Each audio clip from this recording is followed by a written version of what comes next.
We're about to see Joe Biden. He's just walked in to that room in the White House. We saw the podium all set up, so we're moments away from the US president, his first public comments after that news broken. Let's just bring the microphones up, put the pictures up, and hear Joe Biden. I'm literally both not surprised and outraged by the news. Reported death of Alexei Navalny. He bravely stood up to the corruption, the violence, and all the bad things that the Putin government was doing. In response, Putin had him poisoned, he had him arrested, he had him prosecuted for fabricated crimes, he sentenced him to prison, he was held in isolation. Even all that didn't stop him from calling out Putin's lies. Even in prison, he was a powerful voice for the truth, which is kind of amazing when you think about it. And he could have lived safely in exile after the assassination attempt on him in 2020, which nearly killed him, I might add. But he was traveling outside the country at the time. Instead, he returned to Russia. He returned to Russia, knowing he'd likely be imprisoned or even killed if he continued his work. But he did it anyway, because he believed so deeply in his country, in Russia. Reports of his death, if they're true, and I have no reason to believe they're not, Russian authorities are going to tell their own story. But make no mistake, Putin is responsible for Navalny's death. Putin is responsible. What has happened to Navalny is yet more proof of Putin's brutality. No one should be fooled, not in Russia, not at home, not anywhere in the world.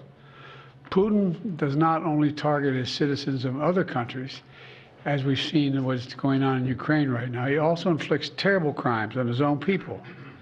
And as people across Russia and around the world are mourning Navalny today because he was so many things that Putin was not. He was brave, he was principled, he was dedicated to building a Russia where the rule of law existed and where it applied to everybody. Navalny believed in that Russia. He knew it was a cause worth fighting for, and obviously even dying for. This tragedy reminds us of the stakes of this moment.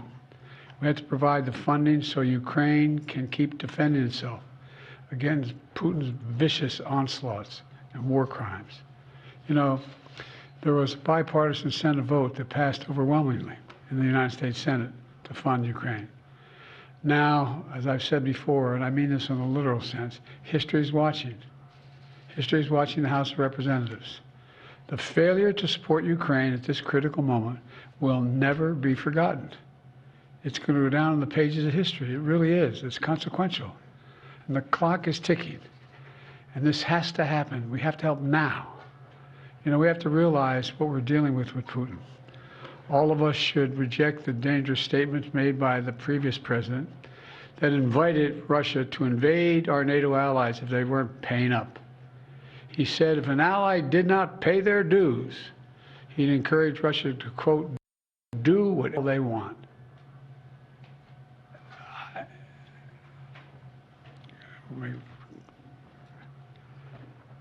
I guess I should clear my mind here a little bit and not say what I'm really thinking, but let me be clear.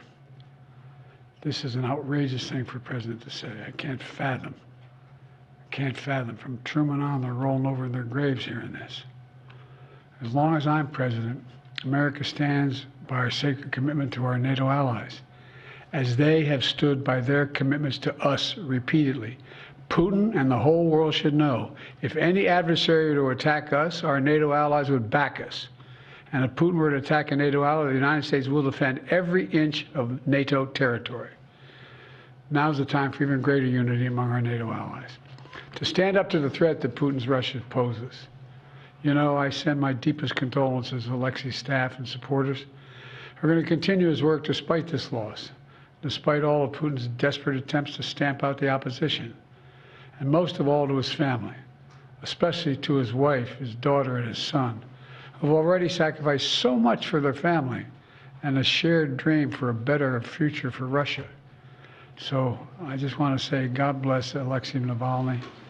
His courage will not be forgotten, and I'm sure it will not be the only courage we see coming out of Russia in the near term. Thank you.